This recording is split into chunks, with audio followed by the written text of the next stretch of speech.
warahmatullahi wabarakatuh.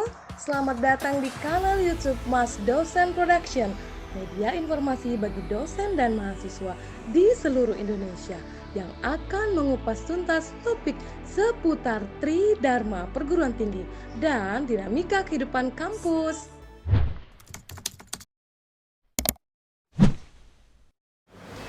Assalamualaikum warahmatullahi wabarakatuh. Salam sejahtera bagi kita semua. Halo adik-adik mahasiswa. Pada konten kali ini Mas Dosen akan menyajikan tips mengajukan judul skripsi atau topik penelitian agar cepat di-ACC oleh dosen pembimbing. Ya, setidaknya ada beberapa tips yang akan Mas Dosen sampaikan. Yang pertama adalah adik-adik mahasiswa harus menentukan topik penelitian, ya, permasalahan yang menarik untuk diteliti. Yang kemudian yang kedua, carilah referensi yang berkaitan dengan topik penelitian.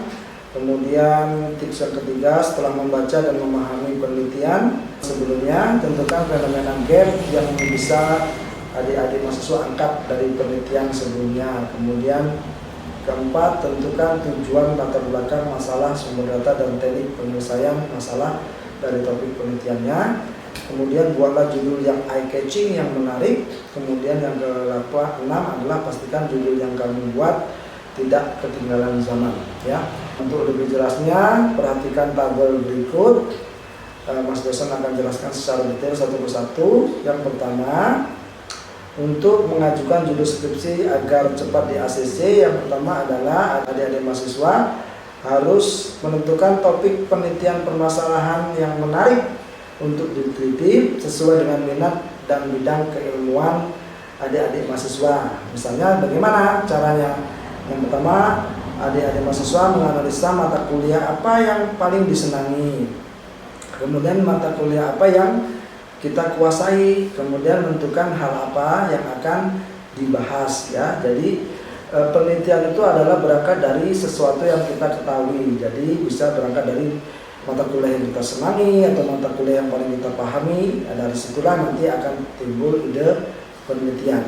Tips yang kedua, carilah referensi yang berkaitan dengan topik penelitian adik-adik sekalian.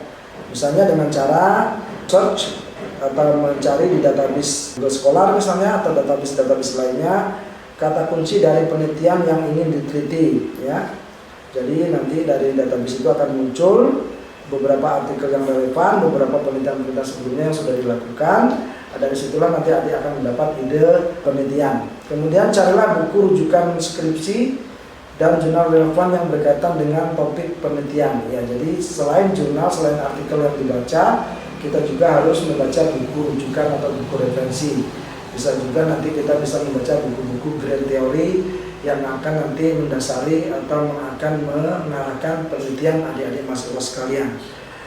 Kemudian selanjutnya perbanyaklah membaca referensi, ya, dari riset paper sebelumnya, karena ide penelitian biasanya muncul dikarenakan adanya fenomena terbaru atau dari permasalahan yang sudah ada di peneliti-peneliti sebelumnya atau di artikel-artikel yang kita baca dari hasil penelitian orang lain di waktu-waktu sebelum ini, seperti itu.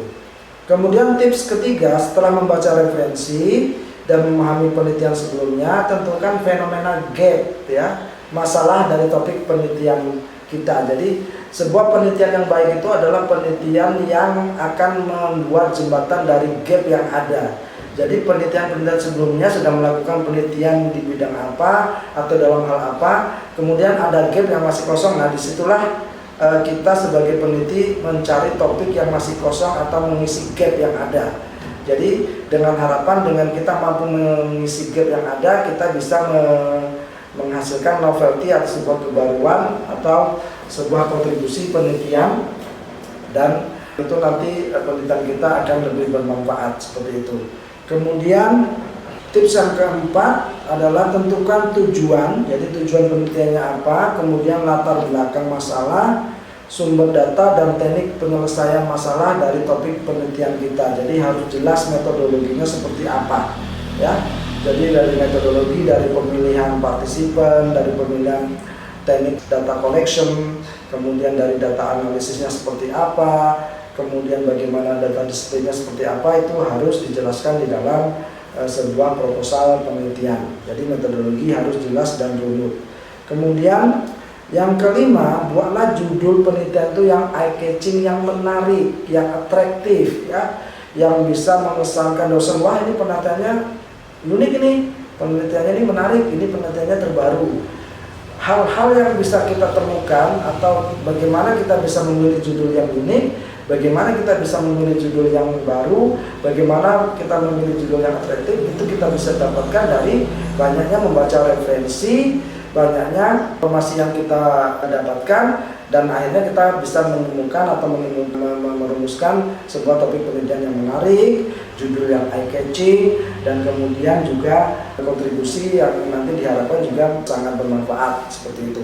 Kemudian tips yang keenam adalah pastikan judul yang kamu buat itu tidak ketinggalan zaman. Ya, lagi-lagi kita harus banyak membaca untuk memastikan bahwa judulnya ini adalah judul yang tidak ketinggalan zaman, judul yang masih tren saat ini, bukan judul-judul yang sudah tidak diikuti orang lain lagi seperti itu. Jadi mungkin kalau kita boleh katakan seperti yang sekarang ini, contohnya penelitian-penelitian tentang efektivitas pembelajaran online selama pandemi COVID, misalnya bagaimana instructional design yang digunakan oleh guru dalam mengakomodir pembelajaran online, kemudian misalnya blended learning dan sebagainya. Itu topik-topik tren-tren penelitian yang sekarang ada. Jadi pilihlah topik-topik yang seperti itu, jangan pilih-pilih topik penelitian yang sudah jadul, yang orang lain lagi sudah tidak meneliti. Jadi itu kita tahu dari mana? Dari banyak membaca referensi, dari banyak mendengar, dari banyak observasi, sehingga kita bisa menghasilkan judul yang up to date, yang terkini, dan bukan judul yang jadul. Ya, jadi ada 6 tips agar usulan judul penelitian skripsi kita diterima atau di-ACC oleh dosen.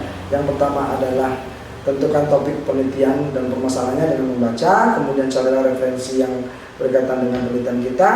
Kemudian setelah membaca itu kita coba temukan fenomena, gap, atau hal-hal baru yang akan kita teliti dari informasi yang sudah kita baca. Kemudian tentukan tujuan, latar belakang, sumber data, teknik penyelesaian masalah, dan topik penelitian dengan baik. Artinya metodologi yang akan kita gunakan itu harus dibuat secara jelas, secara runtut dan runut. Kelima adalah buat judul yang menarik, yang eye-catching, yang unik, yang membuat dosen berkesan. Terus kemudian yang keenam adalah buat judul yang up to date, yang terkini, yang kekinian, bukan judul yang jadul. Itu saja adik-adik mahasiswa supaya bermanfaat, dan salam sehat, sukses selalu bagi adik-adik mahasiswa. Wassalamualaikum warahmatullahi wabarakatuh.